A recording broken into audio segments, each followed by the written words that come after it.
Hello and welcome to this second feature engineering lecture in this course Master in Artificial Intelligence.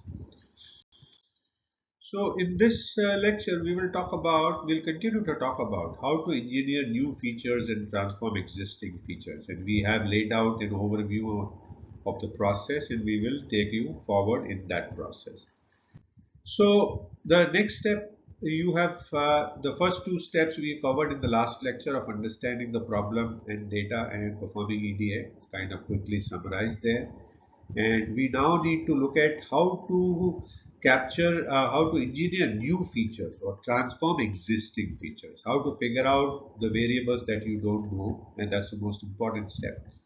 To figure out what you don't know is the most difficult part, or transform existing feature. And let's look at some of the techniques that you can use in this lecture.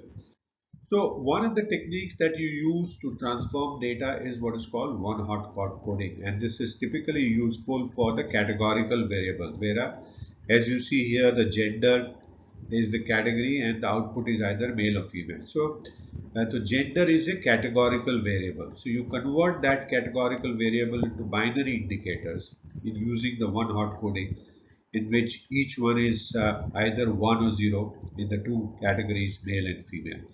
Now this is a transformation of the variable to make it suitable for processing. The second one is called feature scaling, in which you scale the numerical features. We talked about categorical, now let's talk about the numerical. Now, these different numerical features could be of different range.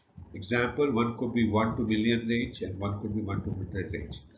Now, if you leave it as it is, the 1 to million variable might dominate. So you need to scale the numerical features to similar range to prevent dominance by such features that are large in number. So you bring it down to the same scale, right? Now, there's another thing you can do to transform data is to do feature normalization, in which it's a form of a scaling that we just talked about, in which you use the mean, you reduce the feature data to with a zero mean and unit variance, and that improves the model convergence. Now, what does a mean normalization mean? So, supposing you have data x1 and x2 here, x1 is the size of the room from which is ranging from 1000 to 2000, and bedrooms from 2 to 5, right? So, in that case, what you do, that's the variable x1 and x2. Now, in this, what you replace, you create a new variable called xi, in which you replace x1 and x2 with x1 minus the mean divided by the variation. Now, variation could be a standard deviation or it could be a simply a range. So you see the calculation, come back and take a look at it, and that's how you can do a normalization. So you're normalizing data to a zero mean and unit variance. So subtract mean, divide by the variance, and you get this whole thing done. Another thing that you do in visual features is aggregate or combine multiple related features to create a new informative feature. Now, if you see the if its initial image consists of the top left, it will generate two feature maps, feature map 1 and feature map 2. Now, you could and the best way to use this will be to aggregate feature map 1 and feature map 2 in a feature space, and that will give you a third feature, and then you can map them on M1, M2, M3 regions. So three maps you could create using the two feature maps. Now, another technique that you can use, very useful and powerful technique, is polynomial features. Now, you can polynomial means, when you use the output variable and input variable, the output variable y is a function of x1, x2, x3, the independent variable, the factors, the features, so whatever we are calling. Now, the polynomial means normally if it is a linear function, then the output, the y, is a linear function. It is a constant multiplied by x plus a constant again, right? Y is 5x plus 10, kind of a thing, example. Now, in polynomial, the multiplication factor of the x1, x2, x3 is not a constant. It is It is a constant, but at the same time there are higher orders of x1, x2 that come into the play. So how can you generate these polynomial features to capture a nonlinear relationship between variables? Now, this is a technique used to capture the non-linear relationship. A linear relationship will show an output on the vertical scale versus input on the horizontal scale, a line, straight line going across. Okay, and here you see these are curved of different kind in degree 3, degree 4, degree 5, and you see different types of curves that are available, and that's what is called a non-linear relationship. So you can generate these polynomial features using some algorithms which can create new features that are polynomial combinations of the original features. Now, how can you generate these polynomial features effectively? Let's take a look at that. So what you do is you start with importing the library. Yeah, if you import the library, uh, uh, you will typically need libraries such as NumPy, Pandas, and scikit-learn. Then you prepare the data. Then you load to prepare your data set. Ensure that the data set contains the features you want to use to generate the polynomial features for. So if you want to if you have 10 parameters and out of which you want to use 3, make sure that you have data for that. Then you instantiate the polynomial feature, in which you create an instance of the polynomial feature class from scikit-learn, specify the degree of the polynomial you want to generate, whether it is 2, 3, 4 or 5 or 6 or 10. Then you fit and transform the data. Fit the polynomial feature instance to the data and transform the original feature into polynomial features. Then you convert into the transform polynomial features into data frame for easier manipulation and analysis, and then you review the resulting data frame to see the generated polynomial feature, right? And then finally you are ready to use in modeling once you find that your polynomial function is representing well the data that you wanted, and you use this generated polynomial feature along with the original features for modeling. Remember the word original features. So you're trying to generate more features using the combination of your existing features or factors. Uh, More things you need to do is to then do the feature interaction. One of the techniques to create more feature is to do feature interaction, in which you create new features by combining or interacting existing feature to capture complex relationship. Polynomial function was one of those. Now, how do you do that in general? You identify the relevant features. You start by identifying the existing features in data set that you want to combine or interact with to create new features. Then you consider factors that may have meaningful relationship or interaction with each other based on the domain knowledge or maybe some kind of intuition itself. Then you combine these features, two or more existing features, to create new composite feature that capture interaction or relationship between them. And so it's all play, it's all hypothesizing here. And the common techniques for use for this feature combination include addition, subtraction, multiplication, division, or concatenation of the feature values.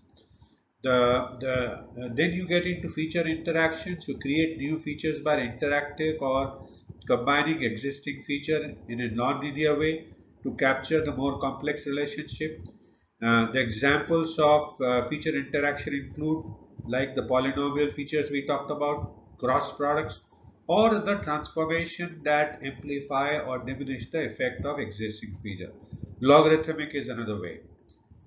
Then you get into what is called feature engineering, in which you apply the domain knowledge and intuition to engineer new feature. Feature engineering is primarily figuring out getting new features that may capture important interactions or relationship of the data. And there you experiment with different feature combinations and transformations of features to identify the most uh, important, informative, and predictive features. And you then get into evaluation of and validation to basically to see their effectiveness in improving model performance using techniques such as cross-validation or holdout validation, and you monitor the impact of new features on model performance and adjust the needed adjust as needed on the validation results. And finally, you iterate and experiment with different feature combinations, interactions, and transformations to optimize your model performance, and continuously evaluate and iterate and refine feature engineering strategies based on the feedback from the model evaluation and domain expertise. So by following these steps, you can effectively create new features, and that is the purpose of future engineering, right? Where you either use your intuition or domain knowledge to find new features, or you combine or interact existing features to capture complex relationship in the data, which ultimately improves the performance of your machine learning models. Then there another technique that you can use is the domain specific features. Now in domain specific features, what you do is it is based on the domain knowledge or expert insights to capture the relevant information, uh, and this involves leveraging your understanding of the problem domain to create new features that capture relevant information or patterns in data. And the question then is, okay, so how can I do this domain specific feature engineering? So you need to start with understanding the problem domain, get a good understanding of the problem that you are trying to solve and the domain in which it exists, and get familiar with the terminology, concepts, and key factors that influence the problem. Talk to experts, collaborate with domain experts, subject matter specialists, and stakeholders who have the knowledge and expertise in this field. Sit down and have discussions, interviews, and workshops to gather insights, identify important variables, and understand the underlying the dynamics of the problem. And this is a kind of a brainstorming that you do. Then you identify key variables, factors, or features that are known to influence the target variable or the output, right? Based on the domain knowledge and experts' insights and discussion with them, you consider both quantitative and qualitative factors, both categorical, numerical, that may be relevant to the problem. And then you get into feature extraction from raw data or existing variable that capture relevant information or patterns identified through domain knowledge. You create new features and transformation that encode domain specific insights or relationship in the data, and finally encode categorical variables or quantitative features using domain specific encoding techniques that preserve their meaning and relationships on the target variable. Continue to consider techniques such as one hot coding, ordinal coding, target coding, or frequency encoding, depending on the nature of the problem and the data. Also, you can use temporal features or time-related variable that capture trends, seasonality, or periodic patterns of the data.